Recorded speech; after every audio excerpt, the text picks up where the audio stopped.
doing? How are y'all doing out there? I hope that you're well. And welcome back. Welcome back to my Bucha Stool. Today's Sunday, my Bucha Stool Sunday. But again, it's always weekends with Winnie O. It could be a Saturday or Sunday, depending on how life works itself out that week. But, I try to be consistent with these on every weekend, but sometimes life happens and it sure does. Okay. But here we are. I hope you've had a lovely week thus far and a lovely week ahead as well. Productive, rejuvenating. Hopefully you caught up on your rest because, fam, it's been crazy and hectic out here. Yeah, family. Yeah, this is going to be an interesting one. Let me just put this do not disturb real quick. Before we get too into it. For those of you who have been under a rock or have just simply been avoiding the noise that has been the election, I've intentionally been avoiding too much of the, TV. But you know what I have been staying on? My friend Kay Vince, if you're not following her, I've been reposting like practically all her memes, all her election memes, fam. If you're not following her by now, like literally just for the election memes, do it. Because she has been the source of much, comic relief through this crazy season of elections and post-election shenanigans. And yeah, go check her out. That's K_Vince. Either way, just click on my election repost, my election meme repost. She's one of them. She's probably all of them. But fam, so let's talk about it. Fam. Welcome, my people. So, as you guys may recall, isn't it interesting how things turned out? Isn't it quite interesting, right? And I'm going to be the first to say it. I think most of us in the beginning of all this were pretty pessimistic, I would say, or like maybe realistic, mix of realism and pessimism given just the energy and the momentum behind the immense division, racism, oppression that really has been the last 4 years. Let's be honest. Like, fam, again, I'm not saying that the incumbent started any of this. No. I mean, the undercurrent has always been there, but when you add momentum to a train that's already going, what do you expect, right? And that's pretty much what the incumbent did. 45 really kind of lit and amped up the fire that was the mess that is the underbelly of this nation, right? And so it really empowered people to really bring out the worst in them. And it was like, wow, finally, we really got to see which ones of our so-called friends and loved ones and family and associates really were closet racists. So thank you for that. There's always a silver lining. It's like, oh, thank you. Thank you for letting us see who you really are. And so, yeah. So if anything, that's one of the things, what's a good thing 45 did? That really, allowed people to really be more honest and candid about who they are and how they feel about people.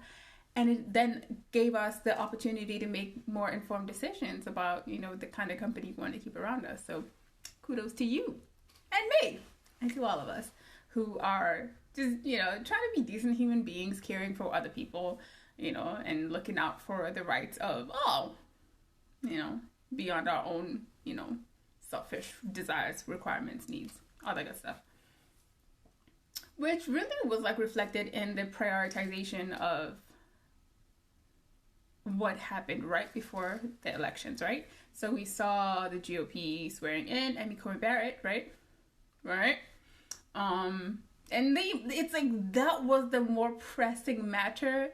It was between that and the stimulus package discussions, and they chose to prioritize, rushing Amy in for the Supreme Court Justice replacement of the ever fabulous, RBG with Peter Gingrich. So, isn't that interesting that they prioritize swearing her in literally at the midnight hour over really helping people who were genuinely in need of assistance, folks who were literally like just hanging on by a thread in some cases, you know, businesses, small mom and pop businesses that are struggling, that really need the assistance. They were like, nah, it's okay. We don't need to do any of that. We will take care of it after the elections. And if anything, it was almost like they were intentionally holding people's votes hostage, which came to bite them in the booty. Just saying. Yeah, so for me, if you ask me, I would have said I would have preferred they prioritize like helping folks out before trying to swear in Amy in. And also that would have just simply been the immoral, ethical thing to do. But then again, what is morality and ethics to a,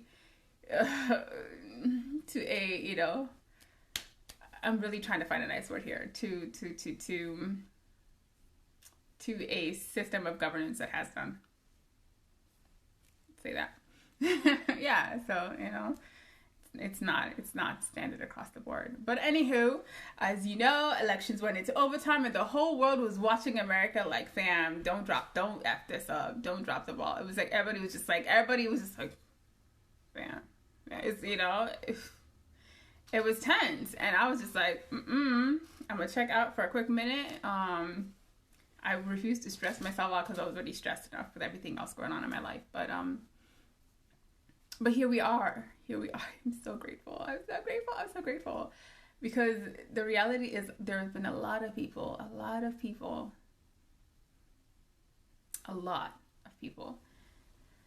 especially in this nation and across the globe, but especially in this nation, who have really been immensely adversely affected with the current regime.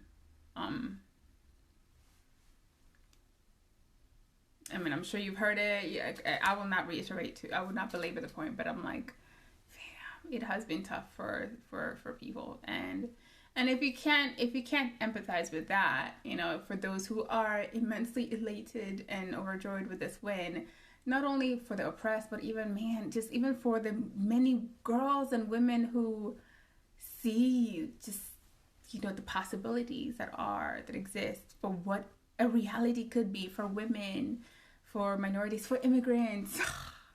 Like, it's just, yeah, fam, just, you know.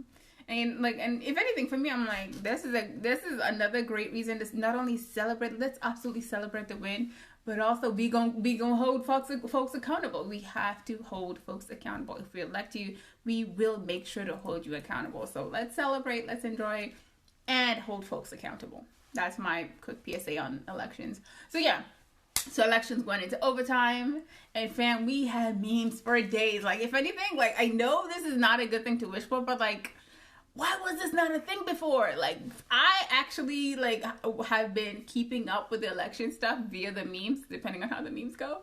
And I kid you not, they haven't given me life. Like, if somebody could just put them all together and make like a, you know, quick movie, I would really love it. Like, all the Avenger ones, I've watched all of them several times and repeat several times. So yes, whoever made those, thank you. But also let's not forget the fact that voter intimidation this season was extra high. Yeah, voter intimidations across the nation, especially in areas that have high Black and brown populations, voter intimidation was very, very like pervasive. And fam, okay, Philly came through. Philly was like, okay, you know, square around and you find out how you do it, okay. Philly came through with the, you know, with the quickness. Actually, I guess with the slowness, but came through. But speaking of slowness, though, Nevada, Nevada took its real time, right? Nevada, ooh, fam. Yeah, Nevada was on African timing. Speaking to African, Nevada is the African timing person in the crew. When you're trying to go out, I'm usually that person. No, maybe I'm not as bad. I'm not so bad. I'm not African timing. I'm more of like delayed timing. But yeah, Nevada was definitely on African timing, fam. Come on now. But fam, who came through? Who came through for the nation once again? Who came through? Sisters be coming through, y'all. We be coming through. We be coming through, y'all. I keep telling you, folks, fam, get you a smart, educated, get you a sister, girl. Get you, fam. If you know what's right for you. I'm telling you, sisters get through this period, okay? From Stacey Abrams to Sister Keisha Bottoms to Madam Vice President Kamala D. Harris. How you doing? How are you doing, my friend? Sisters came through left, right, and center. And our local sister girl, Shavanya. Thank you for all that you do. Fam, Shavanya has been working hard. Like, again, I'll tag her. Fam, Shavanya J. Johnson, I believe. I just know her, Shavanya. But fam, she has been on it. I am so proud of her. The labor was not in vain. We've been out here. I've been doing my little part, doing my quick PSAs and doing my, vote, rock the vote. We did a quick photo shoot randomly. But fam, I'm telling you, our voices matter. Our voices, our experiences, our lived experiences matter. Your lived experience matters. Your voice matters. The things that you care about matter, especially when it is for the betterment of your community, of the community at large. When it's for the wellness and safety for those who you care about, for those who, live around you and want to have, a life well lived. It matters. Because it's not just about any individual person. It's about not only us as individuals, but as a communal collective as well. So, let me tell you, fam. Those African angels came through and they're like, Philadelphia. They came, fam. Sis called for them African angels. They showed up on African timing and did the darn thing. How you doing? Okay. And I'm glad. African angels, they be doing that one thing. So, but it is what it is. Yeah.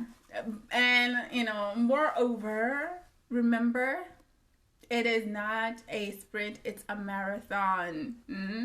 Speaking of marathons, yes, let us absolutely take the time to, revel in this moment, to celebrate the win that this election is, not only for us here in America, but for the global diaspora community, for all the nations that know that America really has global ramifications. Let's be honest. American policies, American actions do absolutely have global ramifications, and we have to be mindful of that. We have to be cognizant. We cannot be apathetic about that, and the globe as well cannot be apathetic about that. Man, I was getting texts from across the globe like, "Hey, girl, did you vote?" I was like, "Yes." They're like, "Oh, we saw da da da." They're more updated. They're like on it, because I was just kind of maintaining my mental space. And I'm getting texts from like literally across the globe, and I'm grateful. I'm grateful that folks are interested, that folks are caring, that there's this changing tide of not only political activism but social activism, and this keen awareness to who we are, what role we play in community, and how we are shaping how we live our lives on a day-to-day basis, from the most educated to our young folks who are just starting off in this initiative. And I'm so encouraged. I'm so fam, like I'm just it's love. It is love. It's encouraging, and yeah, like I was saying before, like the battle is not over. It is a marathon, and this was the national elections, but fam, local elections are coming up before you know it. Okay, this is my quick reminder to y'all. Celebrate the wins today, but and remember, your local elections, they vary from state to state, from community to community. Make sure you stay on top of your local elections that are coming up. If you are unhappy with the representation that you're getting locally, whether in your Senate, in your Congress, in your municipal electorate, in your school boards, in your city councils, okay? If you are unhappy, if you are dissatisfied with the level of representation, level of participation, and level of just, policy implementation that's being implemented in your respective municipalities, you know what you can do? You know what you can do about it? Vote in your local elections, fam. Vote your local elections. Your school boards matter. Your city councils matter. Your parole boards matter. Your, senators and your Congress folks. Yeah, those elections, they matter. Vote your local elections, fam. They're coming up, So stay on top of that. Absolutely. It matters. It all matters. Because again, if for us to make sure that Harris Biden ticket, has an effective reach, an effective operation throughout their tenure in the White House, we need to make sure that we give them a supportive environment. They need to be operating in an environment that supports them to be able to implement policies, right, that are able to be executed locally. So that means giving them a Senate and a Congress that is supportive of them. And you know how you do that? By voting in your local elections, fam. Yes. And again, I'm talking about not only here in America, but across the globe. If you want to make changes, if you do not like how your government is run, if you do not like how your representation is operating, mobilize. Make sure that your voices are heard.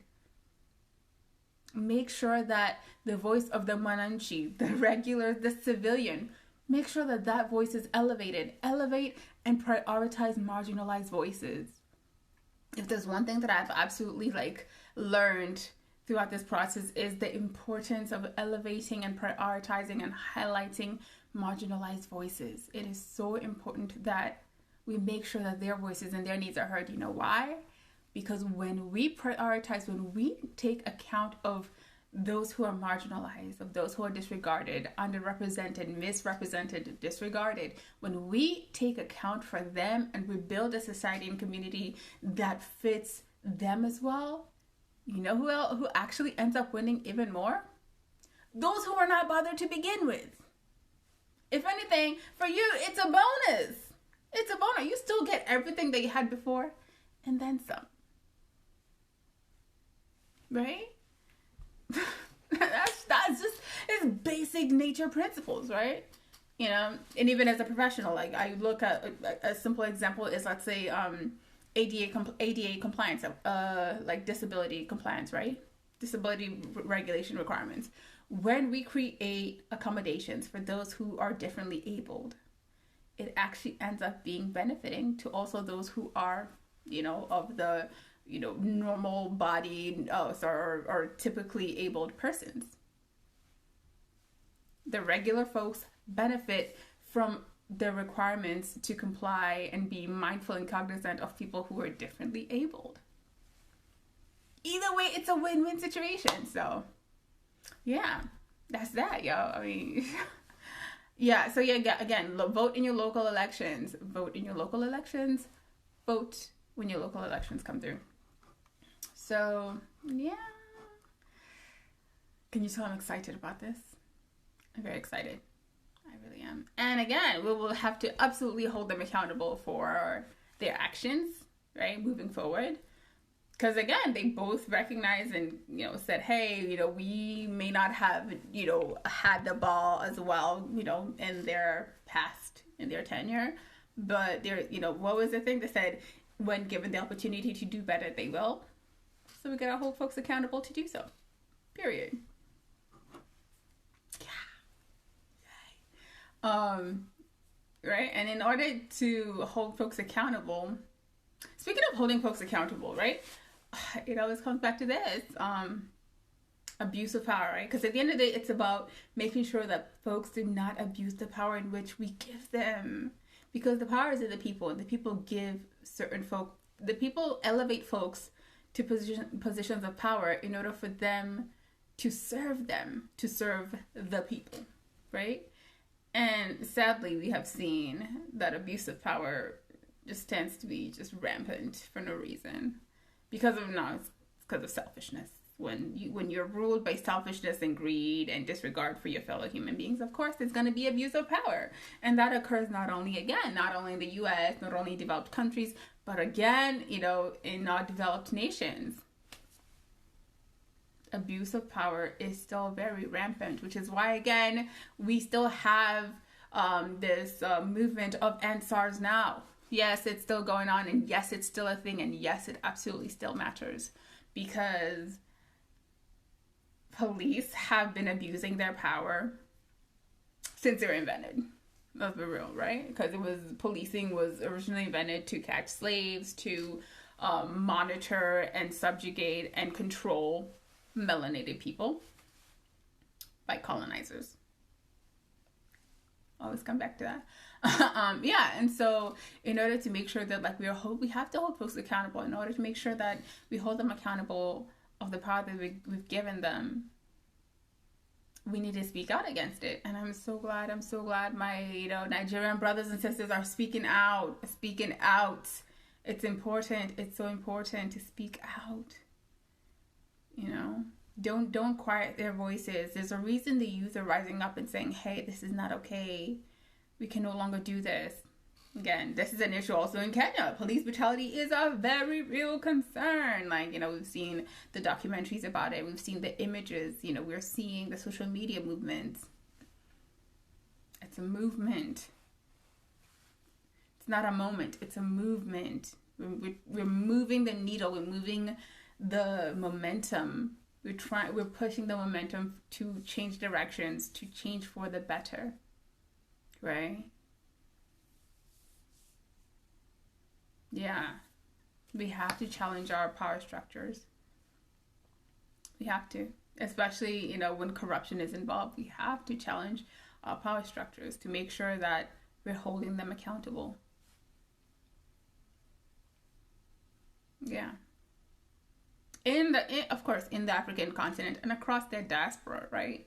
Because we end up facing very similar challenges. And so, again, do whatever you can to support these key movements of our time. And SARS, stop police brutality, just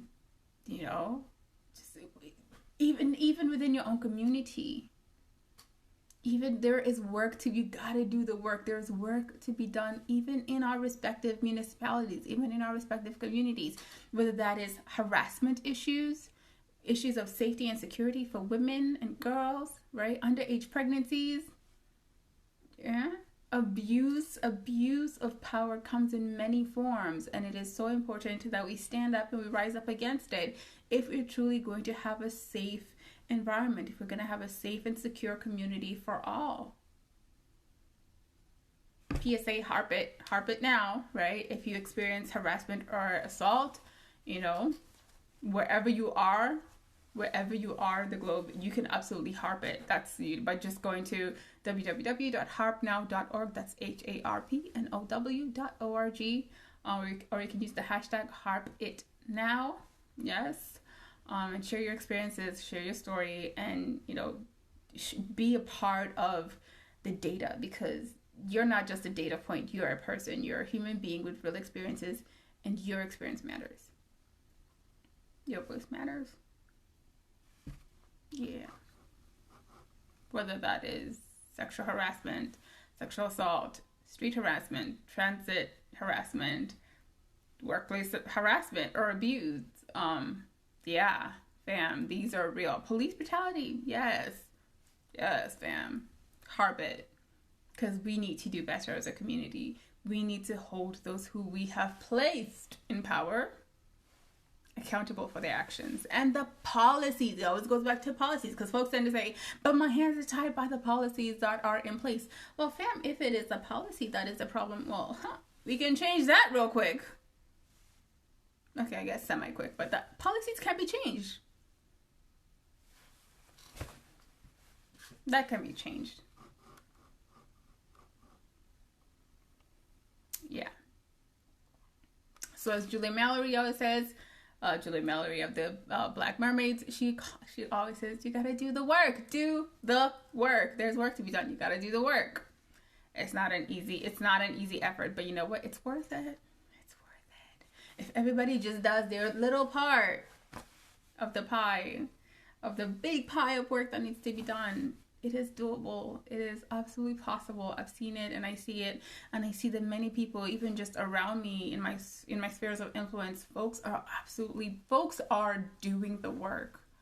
It's a tremendous work to do, but folks are doing it in their own spaces of influence, in their own circles of friendships. Folks are doing the work, and I'm so honored. The owners, the Lou's, the the K's of like fam, just the Shavanias. I'm so grateful, and the Claytons, fam. Like if you know, you know. Okay, how you doing? Yeah, I'm gonna leave it at that.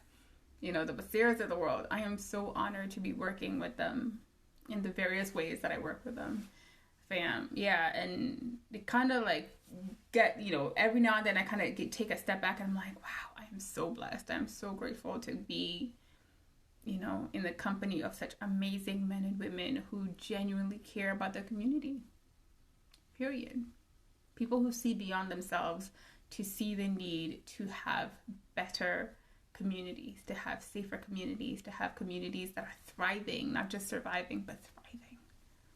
And I want that. I want that for my home country, for my, village areas, I want that. I really want that. And it goes back to folks finally realizing that, oh my gosh, we deserve better. Like, we absolutely deserve better than this. We deserve better than mediocre governance. We deserve better than mediocre, services that we've paid for via our taxes. We deserve better, safety and security. We simply deserve better from our governments. That's the first step. Realizing, changing that mentality of, oh my God, we serve them. No. Your government serves you. We, the people, have the power. And I pray that especially within our African countries, that we get that. That we get that in a very deep and sincere manner. We get that our governments work for us, and that we absolutely deserve to live in communities that have proper running water, safe, clean environment, clean air, nutritious food, health, access to healthcare, access to education, access to spaces that inspire innovation, access to, artistic expression, We deserve that. We deserve that. Yeah. So I also realized I probably should. I'll share with you guys one of my throwback stories from back in the day. As we talk about this, abuse of power, police brutality, all that stuff. It's kind of like this. As I was kind of thinking about this session, I was looking back on kind of how my perceptions and experiences with the popo has changed since my first stop to how I operate nowadays. So when I first started driving, I realized I'm like, they like in the book, in the manual, I don't remember them actually telling you hey, if stopped by police, this is how you ought to, conduct yourself. I don't ever remember being told that. I was just went, did my test, I passed, read the books several times. I'm like, okay, cool, now I'm ready. So this one time I was driving to school and it was my first time being stopped by the popo, right? So the law enforcement person said, oh, you didn't fully stop. The person said to him, it looked like I hadn't fully stopped. He said it was like a rolling stop. But I'm like, I felt like I was stood there for a hot minute, but okay. Who am I to challenge authority at that point? So I was like, okay, cool. So, but mind you, so this is what actually happened. So I had stopped, and then, I'm like, I keep driving, because, I'm like, I'm a good driver. I'm new to this, so I'm like extra cautious. My big car. I'm like, So fun. This is going to be a funny story, haha. kind of. And then I kind of like, I'm like, why is he following me? I'm like, can't be me. So I keep driving, minding my business. And then I see the lights going like, whoop, whoop. And I'm like, what? I was like, can't be me. So I like keep driving. And it's like, whoop, whoop, again, right? And then I roll down the window. I roll down my window. And then like I stick my hand out. I'm like, go ahead. Because I know it's not me. I am I'm the epitome of perfect driver this season. Because I'm still, I'm getting this. And I'm like, go ahead, sir. Go ahead. I'm sorry to be on your way. Yeah. And I keep driving. And he's like, he does it, whoop, whoop, again. I'm like, okay, maybe he's trying to talk to me now. All right. Okay, let me find out. All right. So I pull over. Turns out this, at this point, I think it was kind of like close to a bend. But I was shook. I was like, why is he stopping me? What? So I stopped right there, right? Because I don't want to think I'm escaping at this point, right? But now that I know that he's trying to talk to me, I'm like, I'm going to pause. Stop right now, immediately. And I got out of my car. And walked to the police car. Right? Yeah. Sorry if this is triggering to a lot of y'all. Sorry. So I stopped my car. I walked out of my vehicle. It was a black SUV at the time. I walked out of my vehicle. I think I'm wearing like a t-shirt and like some cute sweatpants. I was feeling those sweatpants. I thought I was cute. But anyhow, sweatpants. So I'm walking to his vehicle. And I can see he's looking at me like, what is wrong with this girl? So I knock on his window. I'm like, hey, you stopped me? How can I be of service? How can I help you today? I mean, I'm trying to do my part to be of service to my community, okay? I've always been a very, I'm about service. I am here to serve. So he's like, he's looking at me like he's confused. He's hella confused, right? He's like, okay, first of all, do you mind moving your car from the bend? Because, that's unsafe. I'm like, oh, I could do that. I could totally do that. Absolutely. You should have just said that. So I run back to my vehicle, right? From the popo. I run back to my vehicle, and I'm kind of move it along a little bit so it's not in the bend. But then this time, I remember they're like, oh, crap. Remember the one time you watched Cops? The people never get out of the vehicles. And then I'm like, holy crap. I was not supposed to get out. I was like, no, I'm like, is he gonna find me for that as well? And I'm like, I'm freaking out now. So I call my mom and I'm like, hey, they stopped me. I don't know why, but I'm alive. I'm okay. This is what's going on. She's like, okay, just call me when it's over. All that good stuff. So now this time again, I remember to stay in the car because I was like, is he waiting? Because it was taking forever. So I'm like, is he waiting for me to go back again? But I was like, nope, I watch Cops. I know how this goes, so I need to stop and wait. I'll just wait for him, whatever. Or I'll just wave him back to come back or something if it takes too long. Because first of all, I'm already running late for my class. It was an early morning class. It's like a 9 o'clock class or something. It was in the middle of the sticks. Anywho, so he finally comes over and he's like, hey, did you know I stopped you? I was like, I have no idea. I thought I was driving excellently. He's like, hey, it looks like you didn't fully stop. Da, da, da. And I'm like, I thought I did. He's like, nah. And I'm like, okay. But then he let me off with a warning. But then obviously it all goes through, nice interaction, no concerns in that incident. So I'm like, and again, mind you, this is my first time. I've never had any interaction with a cop, except actually, at our school, we had a police officer, but he was chill, officer somebody. It was chill, it was cool. So far my interactions with cops by that point have been pretty good. So I get to school and I'm telling my friends about how I had my first, stop with a cop. This is huge to me. And I share with them this story and they're freaking out oh my God, do you know how many times you could have been shot and killed? And even in that season when they were telling me, it didn't connect. I was like, what? What do you mean I could have died? I just stopped me. And I went to go check on him to make sure that, I was the right person he was intending to stop, to make sure I'm not impeding on his services, They're like, no, Winnie, You never approach a cop's car when they stop you. You never get out of your car. But now, obviously, now I know better. It's 2020, and now it's like a whole different feeling. Now it's like, literally, even though I know, I gotta make sure, I'm very paranoid about like making sure my tags are right, making sure my driver's license is right, making sure, if like everything's kosher, like if it's like a parking ticket, pay it ASAPidly, yeah, it's like just like seeing, if I even like see a cop car like going the other way, it's just like I kind of have that quick moment of like, and then I'm like, girl, it's not you. And I'm like, okay, cool.